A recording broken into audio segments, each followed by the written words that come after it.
Hello friends, फिर से एक नए वीडियो के साथ मैं शिवू आप सभी को स्वागत करता हूं मेरा यूट्यूब चैनल आपका शिवू करे। आज की जो वीडियो है वो दो टॉपिक के ऊपर मैं आपको बस लेके आया हूं। अगर आप मोबाइल में वीडियो एडिटिंग करते हैं तो आप कैसे एक सिस्टम बना के एक घर में ही आपका वीडियो एडिटिंग शुरू कर सकते हैं, वीडियो एडिटिंग के साथ स्टार्ट कर सकते हैं। किसी भी तरह के वीडियो की, चाहे वो 3 मिनट की हो, 5 मिनट की हो, 15 मिनट की हो, या कि आधा घंटा 1 घंटा की वीडियो को आप कैसे एडिट कर सकते हैं। तो चलिए दोस्तों, उसी टॉपिक के ऊपर वीडियो लेके आया हूँ आप सभी के पास। पहला टॉपिक आपका रहेगा कि आपका बजट पीसी वीडियो एडिटिंग के लिए कैसे बनाएंगे, क्या क्या कंपोनेंट इसमें लगाएंगे और कैसे असेंबल करेंगे, पूरी की पूरी डिटेल रहेगी। उसके बाद दूसरी में टॉपिक में रहेगी आप कौन सा सॉफ्टवेयर में आप इंस्टॉल करेंगे। चलिए दोस्तों, इस दोनों टॉपिक को लेके आज की वीडियो शुरू करते हैं। तो फ्रेंड्स, सबसे पहले आपकी जरूरत पड़ेगी एक कैबिनेट की, जो कि मैंने पुराने वाली सिस्टम की एक कैबिनेट ली है, जो कि आप देख पा रहे हैं इसमें। और इसे पुराने मॉडल की है और इसके वो सामने से आपको दिखाऊं तो ये एक इंटेक्स की कैबिनेट है और इसमें आपको मिल जाएगी ऊपर में डीवीडी राइटर की और नीचे हार्ड डिस्क के लिए,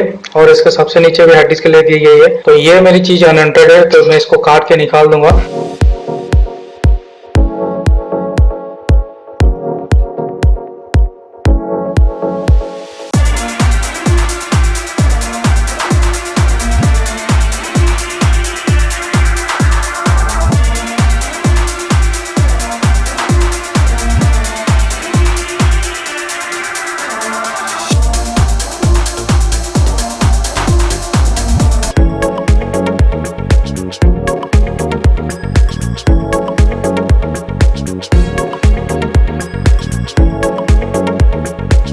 सो फ्रेंड्स, मदरबोर्ड में मैं यूज कर रहा हूँ कुंता ब्रांड की G31 motherboard chipset, Intel chipset motherboard, जो कि ये DDR2 4GB तक सपोर्ट करता है रैम को और क्वाड 2 क्वाड तक की प्रोसेसर को ये सपोर्ट करता है। फिलहाल तो हम लोग एक बजट पीसी बना रहे हैं, तो बजट पीसी के लिए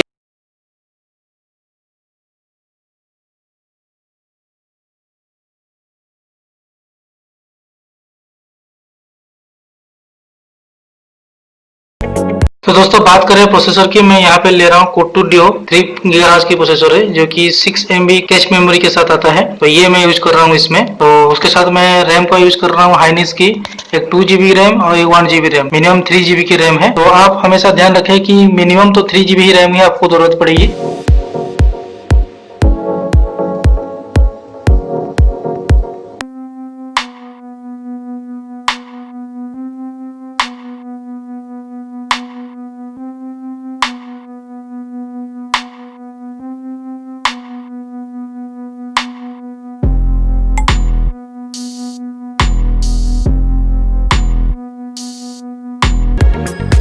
सो अपन इसके साथ मैं यूज कर रहा हूँ सैमसंग की डीवीडी राइटर और साथ में ही इंटेल की 500 वाट की SMPS। सो अपन इस सभी चीजों को लेके हम हमारा पीसी बिल्ड बनाते हैं, जो कि बजट पीसी रहेगी हमारा वीडियो एडिटिंग के लिए, डेली वर्क के लिए, कुछ भी म्यूजिक सुन सकते हैं, वीडियो एडिटिंग कर सकते हैं। तो चलिए दोस्तों, इसको पहले असेंबल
तो फ्रेंड्स आप इसकी वायर की मैनेजमेंट आप देख पा रहे हैं कि कितनी अच्छी तरह से मैंने कोशिश की है इसको वायर को मैनेजमेंट करने के लिए। तो ये मेरा कंप्लीट हो चुका है। अभी इसको टेस्टिंग करेंगे और बूट करेंगे विंडोज 7 इंस्टॉल करने वाला है। तो 64 बिट इंस्टॉल करेंगे क्योंकि 64 बिट ही आपका वीडियो एडिटिंग के लिए सॉफ्टवेयर के लिए बहुत काम लाभदायक होगा। अभी तो इसकी मैं प्राइस कुछ बता देता हूँ। तो ये आपको प्राइस आपके एसएमबी आ जाएगी 600 से 700 रुपए के आसपास की। अगर आप डीवीडी राइटर लगाते हैं तो सही बात है, अगर नहीं लगाते हैं तो भी ठीक है। अगर लगाते तो ये 800-900 के आसपास की 1000 रुपए की बीच के अंदर में आएगा। ये मदरबोर्ड की प्राइस रेंज अभी 2800 के 3000 के बीच में ही है। और फैन के लिए मैं यूज किया हूँ मैक्सोनी का, ये आपको 250 रुपए में आ जाएगा। और प्रोसेसर के लिए कोटो का यूज किया हूँ जो कि आराम से आपको 500 से 600 रुपए में आ जाएगा। 2GB और 1GB का जो रैम लगाया हूँ मैं DDR2 का, ये आपका आ जाएगा 500 और ये आ जाएगा 300, 800 के अंदर में आ जाएगा। तो एस्टिमेटली आप अंदाजा लगा सकते हैं कि कितना में आपका कंप्लीट हो चुका है। और ये आपका जो हार्ड डिस्क अभी आ रहा है, मैं 250 GB भी लगाया हूँ इसमें। फ्लिपकार्ट या स्नैपडील से आपको ऑफर चल रहा है अभी, मतलब आपको 1100 रुपए 1200 रुपए में आपको मिल जाएगी। तो फ्रेंड्स मेरा बजट पीसी अभी रेडी हो गया है, तो मैं अभी इसको फिट कर दिया हूँ, मेरा मॉनिटर के साथ फिट कर दिया हूँ। अभी चालू करने वाला जो ये वायर देख। तो फ्रेंड्स हम आ गए हैं पीसी में आते ही हमको सबसे पहले जाना है गूगल क्रोम में। पहले गूगल क्रोम को ओपन करना है और गूगल क्रोम को ओपन करते ही आपको जो पेज खोलेगा उसमें आपको जाना है, लिखना है यहाँ पे जो मैं टाइप कर रहा हूँ वही लिखना है आपको। अब सबसे पहले जो ट्रस्टेड साइट है जो कि है गेट इनटू पीसी। तो फ्रेंड तो टाइप करते ही आपका ये पेज विंडो पेज खुल जाएगा। तो सबसे पहले आपका जो साइट है उसमें से आपको जाना है और उसमें जाते ही आपका ये पेज खुल जाएगा, ओपन हो जाएगा। तो ओपन होते ही आपका यहाँ पे सर्च करना है फिल्मोरा का जो आप सर्च करेंगे तो फिल्मोरा का सबसे पहले जो यहाँ पे आता है, यहाँ पे वंडरसर फिल्मा का सेटअप का जो है वही आता है। और उसका नीचे वाला जो आता है वो सबसे हैवी जीबी का आता है। तो आपको सबसे पहले ऊपर वाला को क्लिक करना है। तो क्लिक करते ही आपको यहाँ पे दिखाई देगा ये वंडरसर फिल्मोरा का जो है वर्जन है। और अब नीचे चले जाएंगे तो इसके बारे में कुछ दिखाएगा। और यहाँ पे देखिए देख सकते हैं कि 268 MB का ये फुल सेटअप साइज है और ये दोनों ये 64 बिट में ये काम करता है। तो आपको विंडोज ऑपरेटिंग सिस्टम आपको 64 बिट का ही इंस्टॉल करना है। ये वर्जन आपको मिलता है 9.2.1 ये का वर्जन मिलता है आपको। तो ये आपको यहाँ पे जाना है। वो इंस्टॉल करने से पहले सबसे पहले आपको how to install the software को क्लिक करके इसकी वीडियो को पहले सबसे पहले आपको देख लेना है कि किस तरह से इसका वीडियो एडिटिंग प्रोसीजर है वो कैसे काम करता है। तो यहाँ से आपको वीडियो प्ले करके आप यहाँ पे देख सकते हैं। यहाँ पे आपको नीचे में मिल जाएगा आपको डाउनलोड 64 बिट का वर्जन है। तो यहाँ पे क्लिक करेंगे तो ये आपका एक ओपन सर्वर के साथ ये लिंक होकर आपको डाउनलोड प्रोसेस शुरू हो जाएगा। इस फोल्डर में आपका डाउनलोड शुरू हो गया है अभी 268 MB का। तो ये मैंने तो डाउनलोड कर चुका हूँ मैं। डाउनलोड होने के बाद इसकी फोल्डर में कैसे होता है तो ये है, मैंने कुछ डाउनलोड करके रखा है। तो वंडरसर फिल्मों का डाटा मल्टी लैंग्वेज का जो ये आता है और ये आपका 64 बिट का पैकेज आता है। क्रैक फोल्डर में आपको मिलेगा दो एप्लीकेशन मिलेगा। तो ये दोनों को आपको क्या करना है, दोनों को कॉपी करके आपको जहाँ पे आपको सॉफ्टवेयर इंस्टॉल किए हैं, जैसे कि मैंने यहाँ पे प्रोग्राम फाइल में आपको इंस्टॉल किया हूँ आपका वंडरसर का। तो इसमें क्या करना है, फिल्मोरा 9 जो आता है इसके अंदर में आपको बाहर में यहाँ पे पेस्ट कर देने हैं। दोनों फाइल को पेस्ट करके आपको सिंपल सा इसको ओपन करना है। तो क्योंकि मैंने पहले से इंस्टॉल करके रखा है और मैं भी यहाँ से इस सॉफ्टवेयर से बहुत सारे वीडियो एडिटिंग करता हूँ, तो मैं इसको एक बार ओपन करके दिखाता हूँ। स्टार्टिंग होते ही आपका इस टाइप का कुछ पेज खुल जाएगा इसमें। और पेज खोलने के बाद आपको यहाँ पर बहुत सारे ऑप्शन मिल जाता है। तो इसमें आपको अनलिमिटेड और ये एक जो कि आसान तरीका है, आसान है फिल्मोरा का, जो कि इसमें आपको वाटरमार्क नहीं मिलेगा और ये अभी रजिस्टर हो चुका है। और ये वाईफाई या नेट आपको ऑफ करके इसको इंस्टॉल करना है। और तो ये तो थी बेसिक टॉपिक जो कि पीसी कैसे असेंबल करते हैं वीडियो एडिटिंग के लिए और उसके साथ कौन सा सॉफ्टवेयर यूज करते हैं इसको एडिट करने के लिए। तो मैंने आपको दोनों चीज़ बता दिया है। अगर आपको वीडियो अच्छा लगा तो लाइक कीजिए, दोस्तों के साथ शेयर कीजिए, और चैनल में नया है तो सब्सक्राइब कीजिए और बेल आइकन को प्रेस कीजिए, जैसे नया वीडियो आपको नोटिफिकेशन मिलने के लिए। रहता हूँ दोस्तों।